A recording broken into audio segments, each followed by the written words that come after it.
आप देख रहे हैं सेवन न्यूज। मैं आपके साथ मोहम्मद सलमान जुनैदी। मंदिर में चोरी करने वाले 3 आरोपी गिरफ्तार। अब चोरों के हाथ भगवान का घर भी नहीं रहा महफूज। विजयपुर जिले के मुद्देबिहार तालुके के बसरगोड़ गांव में मंदिर से चोरी का एक हैरान करने वाला मामला सामने आया है।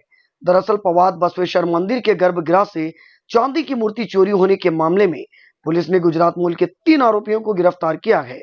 इस पूरे मामले को लेकर आज 6 अगस्त 2026 को विजयपुर में आईजी और एसपी के नेतृत्व में एक प्रेस कॉन्फ्रेंस का आयोजन किया गया, जहां पुलिस की तरफ से चोरी की पूरी जानकारी दी गई। पुलिस के मुताबिक मंदिर के गर्भगृह से चोरी की गई चांदी की मूर्ति का वजन करीब 32 किलोग्राम है, जबकि इसकी कीमत लगभग 52 लाख रुपए बताई जा रही है। मामले की गंभीरता को देखते हुए एसपी लक्ष्मण निंबर्गी के नेतृत्व में पुलिस की एक विशेष टीम बनाई गई। पुलिस ने जांच को आगे बढ़ाते हुए गुजरात मूल के 3 आरोपियों को गिरफ्तार कर लिया। पुलिस ने प्रेस कॉन्फ्रेंस के दौरान इस पूरे मामले की जांच, आरोपियों की गिरफ्तारी और चोरी की गई चांदी की मूर्ति को लेकर विस्तृत जानकारी दी। अब पुलिस इस मामले में आरोपियों से पूछताछ कर रही है और चोरी से जुड़े अन्य पहलुओं की जांच भी की जा रही है।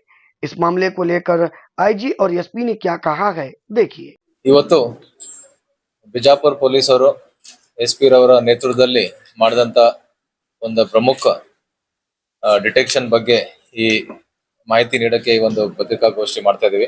ತಮ್ಮೆಲ್ಲರಿಗೂ ಗೊತ್ತಿರೋ ಹಾಗೆ 5ನೇ ಜುಲೈ ದಿನಾಂಕ 5/7/2026ಕ್ಕೆ ಬಿಜಾಪುರ ಜಿಲ್ಲೆ ಮುದ್ದೇಬಿಹಾಳ್ ಪೊಲೀಸ್ ಸ್ಟೇಷನ್ ವ್ಯಾಪ್ತಿಯಲ್ಲಿರುವಂತ ಬಸರಕೋಡ್ ಗ್ರಾಮದಲ್ಲಿ ಶ್ರೀ ಪವಾಡ್ ಬಸವೇಶ್ವರ ದೇವಸ್ಥಾನದಲ್ಲಿ ಒಂದು ದೇವಸ್ಥಾನ ಕಳವು ಪ್ರಕರಣ ದಾಖಲಾಗುತ್ತೆ। ಈ ಘಟನೆಯಲ್ಲಿ ಕೆಲವು ಆರೋಪಿತರು ಮಧ್ಯರಾತ್ರಿ ವೇಳೆಯಲ್ಲಿ ದೇವಸ್ಥಾನಕ್ಕೆ ಪ್ರವೇಶ ಮಾಡಿ ದೇವಸ್ಥಾನದ ಗರ್ಭಗುಡಿ ಒಳಗಡೆ ಹೋಗ್ಬಿಟ್ಟು ಅಲ್ಲಿದ್ದಂತ ಶ್ರೀ ಪವಾಡ್ ಬಸವೇಶ್ವರ ರವರ ಬೆಳ್ಳಿಯ ಮೂರ್ತಿಯನ್ನ ಕಳ್ಳತನ ಮಾಡ್ಕೊಂಡು ಹೋಗಿರ್ತಾರೆ। ಈ ಮೂರ್ತಿ ಸುಮಾರು 32 ಕೆಜಿ ತೂಕದಿರುತ್ತೆ। ಇದ್ರ ಮೌಲ್ಯ ಸುಮಾರು 52 ಲಕ್ಷ ಆಗಿದೆ।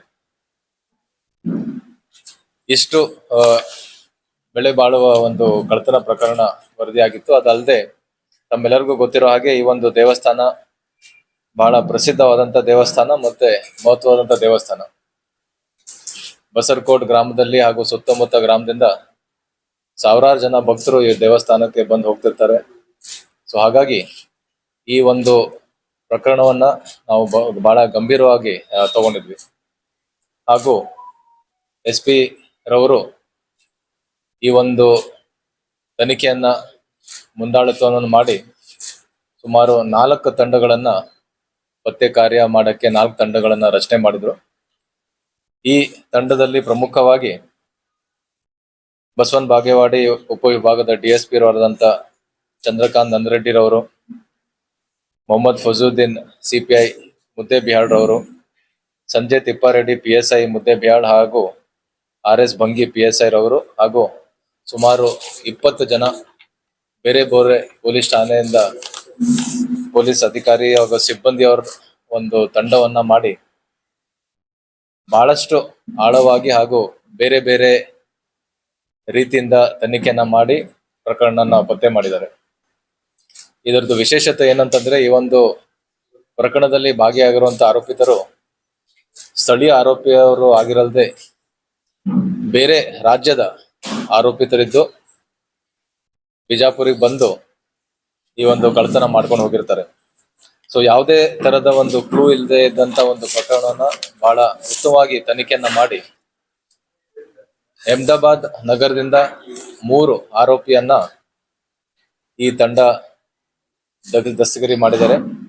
ಇದರಲ್ಲಿ ಪ್ರಮುಖವಾಗಿ ಆರೋಪಿತರು ಸುರೇಶ್ ಕುಮಾರ್, ಇವನ್ ಮೇಲೆ ಈಗಾಗಲೇ ಗುಜರಾತ್, ರಾಜಸ್ಥಾನಲ್ಲಿ ಸುಮಾರು 5 ರಿಂದ 6 ಕಳ್ಳತನ ಪ್ರಕರಣಗಳು ಈಗಾಗಲೇ ಅವನ ಮೇಲೆ ವರದಿಯಾಗಿದೆ। ಅದಲ್ಲದೆ ಗುಜರಾತ್, ಅಹಮದಾಬಾದ್ ಇಂದ ಬ್ರಹ್ಮಾರ್ ಮತ್ತೆ ಇಂದ್ರಜಿತ್।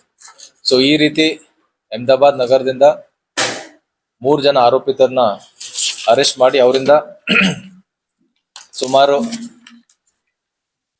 52 ಲಕ್ಷ ಬೆಲೆ ಬಾಳುವ ಇಲ್ಲಿಂದ ಏನ್ ಕಳ್ಳತನ ಮಾಡ್ಕೊಂಡು ಹೋಗಿದ್ರು ಆ ಒಂದು ಬೆಳ್ಳಿಯನ್ನ ಅವರು ಕರಗಿಸಿ ಗಟ್ಟಿಯಾಗಿ ಏನ್ ಇಟ್ಟಿದ್ರು ಅದನ್ನು ಕೂಡ ಸುಮಾರು 52 lakhs ವರ್ತ್ 100% ರಿಕವರಿ ಆಗಿದೆ. ಅದಲ್ಲದೆ ಈ ಒಂದು ಕೃತ್ಯಕ್ಕೆ ಉಪಯೋಗ ಮಾಡಿದಂತ 2 ಮೊಬೈಲ್ ಫೋನ್ ಹಾಗೂ ಒಂದು ಕಾರ್ ಏನಿದೆ ಹಾಗೂ 2 ಕಬ್ಬಿಣ ರಾಡ್ ಏನಿದೆ ಅದನ್ನು ಕೂಡ ಇವರು ಪತ್ತೆ ಹಚ್ಚಿದ್ದಾರೆ. ಸೊ ಹಾಗಾಗಿ ಈಗಾಗಲೇ ನಾನು ಹೇಳಿದ್ದೀನಿ, ಇದು ಬಹಳ ಉತ್ತಮವಾದಂತ ಒಂದು ಪತ್ತೆ ಕಾರ್ಯ ಇದೆ.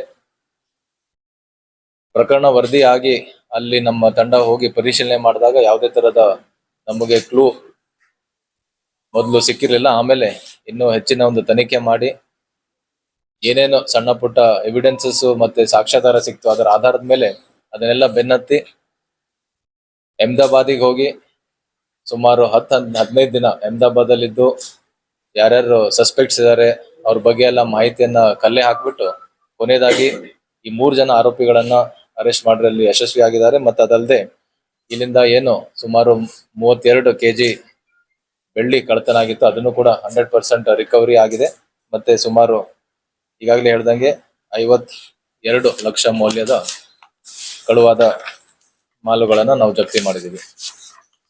ಈಗಾಗಲೇ ಹೇಳಿದೀನಿ, ಇದು ಒಂದು ಬಹಳ ಉತ್ತಮವಾದಂತ ಪತ್ತೆ ಕಾರ್ಯ. ಎಲ್ಲ ಇಲ್ಲಿ ಈ ಒಂದು ತಂಡದಲ್ಲಿದ್ದಂತ ಅಧಿಕಾರಿ ಸಿಬ್ಬಂದಿಯವರಿಗೆ ನನ್ನ ಅಭಿನಂದನೆಗಳು. ಹಾಗೂ ಈ ಒಂದು ತಂಡವನ್ನ ಮೇಲ್ವಿಚಾರಣೆ ಮಾಡಿ ನಿರಂತರವಾಗಿ ಈ ತನಿಖೆಯನ್ನ ಮೇಲ್ವಿಚಾರಣೆ ಮಾಡಿದಂತ SP ಅವ್ರಿಗೂ ಕೂಡ ವಿಶೇಷ ನನ್ನ ಅಭಿನಂದನೆ, ಹಾಗೂ ಅವರ ಇಡೀ ತಂಡಕ್ಕೂ ಕೂಡ ಅಭಿನಂದನೆಗಳು. ಹಾಗೂ ಇಲಾಖೆ ವತಿಯಿಂದ ಅವರಿಗೆ ಸೂಕ್ತವಾದ ಒಂದು ಬಹುಮಾನವನ್ನು ಕೂಡ ನಾವು ನೀಡ್ತೀವಿ. ಈ ಬಸರ್ಕೋಡ್ ಅಪರಾಧ ಪ್ರಕರಣಕ್ಕೆ ಸಂಬಂಧಪಟ್ಟಂತೆ ಈ ಅಪರಾಧಿಗಳು ಜೂನ್ ತಿಂಗಳಲ್ಲಿನೇ ಒಂದು ಸಾರಿ ಬಂದು ಹೋಗಿರ್ತಾರೆ.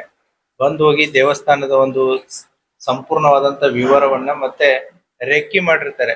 ಎಂಟ್ರಿ ಹೇಗಿದೆ, ಎಕ್ಸಿಟ್ ಹೇಗಿದೆ, ಮತ್ತೆ ಮೂರ್ತಿ ಹೇಗಿದೆ, ಯಾವ ರೀತಿ ಇಟ್ಟಿದ್ದಾರೆ. ಸೊ ಇವನ್ನೆಲ್ಲವನ್ನ ಕೂಡ ಅವರು ತಿಳ್ಕೊಂಡು ಹೋಗಿರ್ತಾರೆ.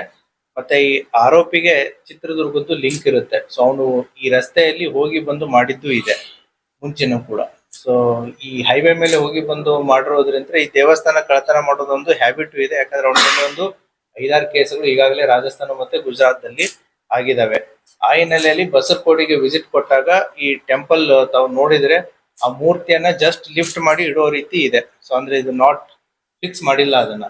ಸೊ ನೋಡ್ಕೊಂಡು ಹೋಗಿರ್ತಾರೆ.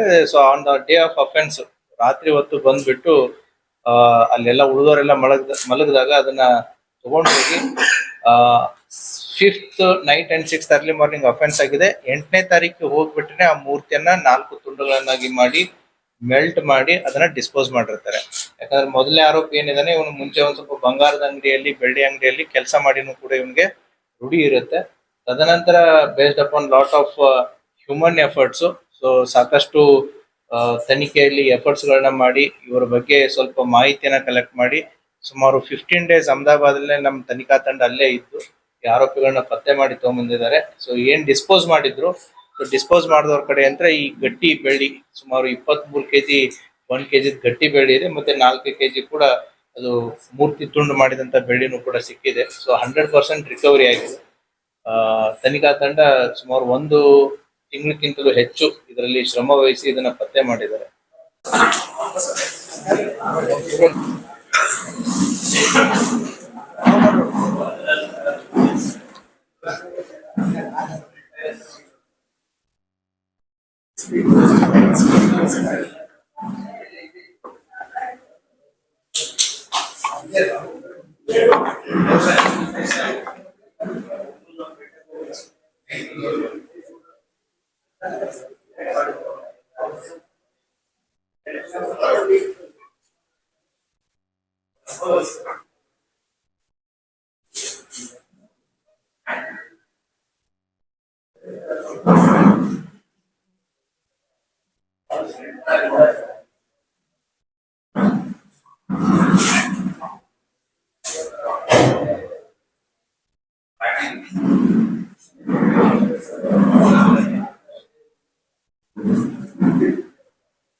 ಆರೋಪಿ ಒಂದು